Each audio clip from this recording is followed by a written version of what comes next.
नमस्कार, विराट 24 न्यूज में आपका स्वागत है। आपके साथ मैं हूं अनीता। इस वक्त की बड़ी खबर रीवा से है। हनुमाना तहसील के महादेवन में शासकीय जमीन पर किए गए अतिक्रमण को हटाने को लेकर मऊगंज विधायक प्रदीप पटेल लड़ाई लड़ रहे हैं, जिनके खिलाफ मामला दर्ज किया गया और उन्हें नजर कैद भी रखा गया है। रीवा से रिहा होने के बाद वह पुनः घटनास्थल पहुंचे थे, जिन्हें पुनः हिरासत में ले लिया गया और नजर कैद रखा गया है।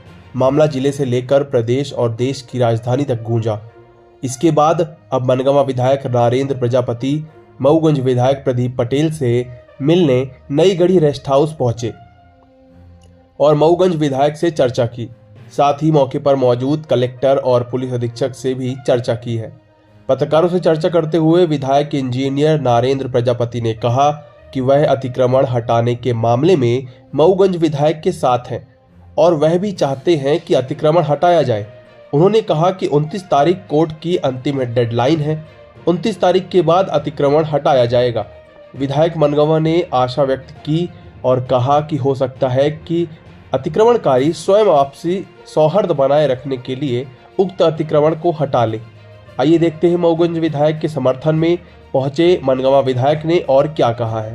बातचीत होगी ये आपके चैनल के माध्यम से सभी को यथाचित साझा प्रणाम। अभी माननीय विधायक जी से बातचीत हुई और ये विषय भी आया जो अनधिकृत वहाँ पर जो अतिक्रमण है उसे प्रशासन के द्वारा हटाया जाना चाहिए। एक बात जरूर मैं स्पष्ट करना चाहूँगा कि ये हिंदुस्तान है, भारत है और भारत जो है हिंदुओं का देश है और हिंदू पूरी ताकत के साथ यहाँ पर और स्वतंत्रता पूर्वक रहने के लिए यहाँ पर कानूनी तौर पर वैध है। अब यदि कोई भी अतिक्रमण कहीं पर किया जाता है, यहाँ पर मैंने जैसे भी जाना कि वो सरकारी ज़मीन है, सरकारी ज़मीन पर अतिक्रमण है, प्रशासन भी लगा हुआ है कि उसे शीघ्र हटाया जाए। अब एक बात जरूर आती है कि जो पहले नोटिस दिया गया था प्रशासन को, किन कारणों के चलते उन्होंने नहीं हटाया। अभी मेरी कलेक्टर साहब से भी बात हुई और SP मैडम से भी बात हुई कि 29 तारीख तक के लिए एक डेडलाइन है, सुप्रीम कोर्ट का ऑर्डर है, तो उसके पश्चात जो है उसे डिमोलिश किया जाएगा। और अगर संभावना ये बनी कि हो सकता है दूसरा पक्ष जो यहाँ पर मतलब प्रयास कर रहा है, तो हो सकता है वो भी स्वयं ही मान ले इस बात को कि ये अतिक्रमण है और हम लोग जो है सरकारी ज़मीन को जो बेजा कब्जा है उसे हम स्वयं ही हटाने के लिए तैयार हैं।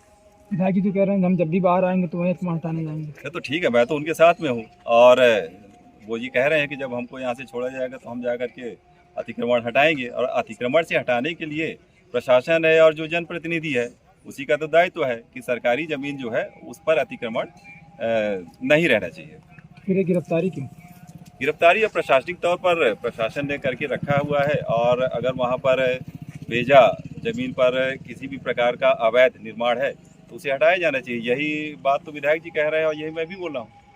नाराजगी है, कमरा बंद किया अंदर से। नाराजगी, अब कमरा बंद है, मैं तो मिल के आया, मेरे से कोई नाराजगी नहीं। डॉक्टर चेकअप नहीं करता है खाना पीना? चेकअप अब डॉक्टर्स लोग आएंगे, टीम चेकअप पर ही। अभी वो स्वस्थ हैं, ठीक ठाक हैं और अभी तो मेरी बातचीत हुई, लगभग मैं 1 घंटे तक अंदर रहा, कई विषयों पर बातचीत हुई और ये भी बात हुई कि भाई जब हमें अगर यहाँ से छोड़ा जाएगा, रिलीज़ किया जाएगा तो मैं जा करके वहाँ पर अतिक्रमण को हटाने के लिए प्रयास करूँगा। ये तो मैंने भी कहा कि भाई ये बात तो बिल्कुल ही उचित है और प्रशासन भी इसी बात के लिए लगा है कि जो बेजा कब्जा है वहाँ पर उसे यथाउचित हटाया जाना चाहिए।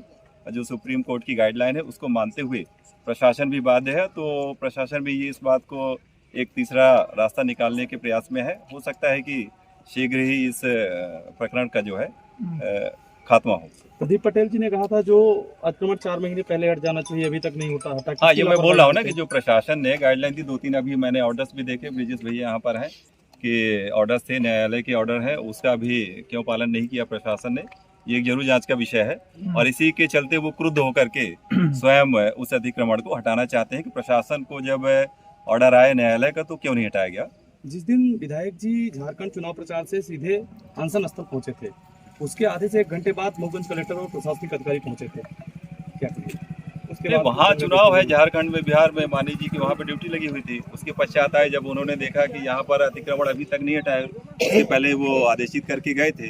तो अब जब प्रशासन नहीं मान रहा है और ये गाहे बेगाहे अगर वो साथ में ही है अतिक्रमणकारियों के साथ में, तो हम जनप्रतिनिधियों की तो यही जिम्मेदारी है कि जनता के साथ में रहे। हर जगह चल रहा था ग्रुप में कि विधायक जी सीधे झारखंड चुनाव प्रचार से महादेवन आएंगे। हाँ। अगर उसके पहले प्रशासन अलर्ट होता तो हो सकता है जो ये दो पक्षों में ये वातावरण निर्मित हुआ ना होता। तो यही मैं कह रहा हूँ, जिस प्रकार से अब प्रशासन अलर्ट है, अगर पहले प्रशासन अलर्ट होता और जो भी उनको आदेश प्राप्त हुआ था माननीय न्यायालय का, और वो अगर अतिक्रमण हटाने में पहले ही सफल हो जाता तो मानी जी को ऐसा कदम उठाने की आवश्यकता नहीं पड़ती। और मैंने शुरू में ही कहा कि हिंदुस्तान में वही रहेगा जो जय श्री राम बोलेगा। नाकामी किसकी है सर, फिर आप किसके मानते हैं? नाकामी अब भाई किसी एक व्यक्ति की जिम्मेदारी अपन नहीं कह सकते। वर्तमान में प्रशासन की ही जिम्मेदारी पूर्णतः बनती है कि वो अतिक्रमण, अगर सरकारी जमीन है तो पहले से हट जाना चाहिए था। अगर नहीं हटा तो उसे प्रशासन हटाए, या प्रशासन नहीं हटाता है तो जनप्रतिनिधियों की ये जिम्मेदारी है कि वो हटाएंगे। ये बात हाईकमान तक जाएगी? आपके माध्यम से जाएगी अगर ये मोबाइल चल रहा होगा। आरोप है कि बेवजह उन पर मुकदमा दायर किया गया, उन्हें हिरासत में रखा गया, घर से परेशान किया गया। घर से उठाया गया है अगर उनका कोई भी मतलब गैर कानूनी कृत्य नहीं है, उसके साथ अन्याय किया जा रहा है, और अगर कानूनी तौर पर कोई भी अवैधानिक कार्य है तो वो प्रशासन अपना काम करेगा। और जैसे मैंने कहा कि सरकारी ज़मीन है, अतिक्रमण ग्रसित है, उसे हटाया जाना चाहिए, ये प्रशासन की जिम्मेदारी है। प्रशासन को पहले ही निर्देशित किया गया, अब प्रशासन ने क्यों और किन कारणों में नहीं हटाया, ये प्रशासन की जिम्मेदारी बनेगी और आपके माध्यम से ये बात ऊपर तक जाएगी। जिन धाराओं में कार्रवाई हुई थी उसमें तहसील से जमानत हो जानी चाहिए, लेकिन विधायक जी ने आरोप लगा कि कलेक्टर ने मना कर दिया और उन्हें जेल में पेश कर दिया गया। नहीं तो अब ये तो देखिए कानूनी जो भी विषय है तो ये वकील से आप पूछिए। कलेक्टर साहब सबसे ज़्यादा जानकार व्यक्ति होते हैं एक जिले के, वो मुखिया होते हैं। किन धाराओं में कैसे उन्होंने किया है ये अब मैं इस पर नहीं बोल पाऊंगा कुछ भी कि कौन सी धारा उन्होंने लगाई है, और अगर ऐसी कोई धारा लगी है तो गलत है।